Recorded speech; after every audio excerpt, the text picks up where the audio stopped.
Good morning mga insan. Matagal-tagal din pala tayo hindi nakapag-upload dito sa ating mumunting channel. Dahil nag-asikaso pa tayo ng ating medical nung pagdating natin dito. Para magkamera na tayo ng ikama at makapaggalagala. Ang hirap kasi dito pagka wala kang ikama. Ngayong araw nga ay tinuturuan tayo ng ating Pakistan na kasama para mag-ayos ng mga karton para sa mga i-deliver na gamot. Medyo marami-rami nga tayong gamot na i-deliver ngayon. Dito nga itinuturuan tayo ng ating Pakistan na kasama kung paano mga diskarte sa pagbubukas ng karton.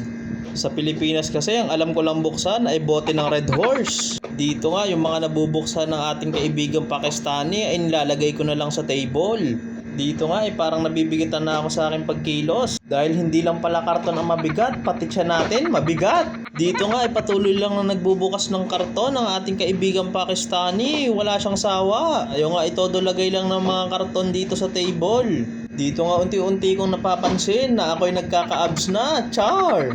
Dito nga sa aking pag-i-edit ay nauubusan na ako ng sasabihin. Baka pwede naman kayo mag-follow at mag-share dito sa ating page para ako naman ay gana-ganahan mag-edit at mag-post araw-araw. Dito nga nakikita ko na napapagod na yung ating kaibigan.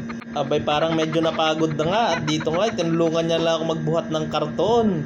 Yun pala ay nababagalan sa akin. Dito nga ay tinanong niya ako ba't ang laki daw ng braso ko. Sabi ko nga sa kanya dahil nag-gym ako dati.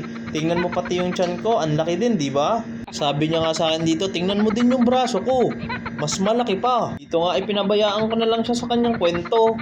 At sabi ko meron ka din pagkahambog. Ikaw nga ay magbuhat na lang. Dito nga ay sinabihan ko siya.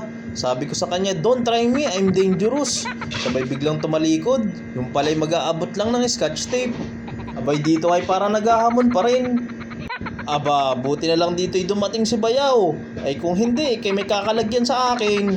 Yan nga pala ang Bayaw ko. Siya yung dahilan kung bakit ako nakarating dito sa Saudi. Siya muna ang bumubuhay sa akin ngayon dito. Dahil wala pa naman tayong sweldo. Abay dito nga nagpakita na si supervisor. Ay nagdidelikado. Abay pakamot-kamot pa. Abay sabi ni supervisor dito, bilisan nyo naman ang kilos. Parang mga kilos pagong kayo ah. Dito nga ay nagbibilang na si Bayo ng karton kasi halos hindi pa lahat nabubuksan ni Pakistan. Si supervisor pala ay tropa din natin. Mabait yan kahit pa ganang-ganan. Pakamot-kamot pa. Dito pala ay makikita nyo na din yung aming floor manager. Ay operation manager pala. Abay matindi ah, paabot-abot lang ng papel.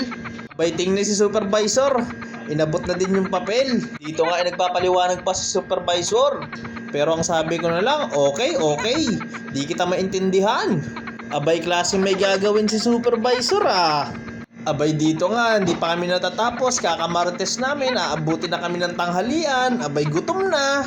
Yung kasama nga natin Pakistan dito parang gusto ding makimarites, kaso hindi niya maintindihan. Tapos nakita ko dito yung abs ko, isang buo na. Siguro epekto na ito ng gutom. Dahil hindi tayo maintindihan ng kaibigan nating Pakistan, siya ay nagbuhat na lang ng karton. Tulungan ko na din magbuhat ang ating kaibigang Pakistan para hindi halata nagpapatama. Dito nga para hindi ako mahalata, nagbilang-bilang na din ako ng karton.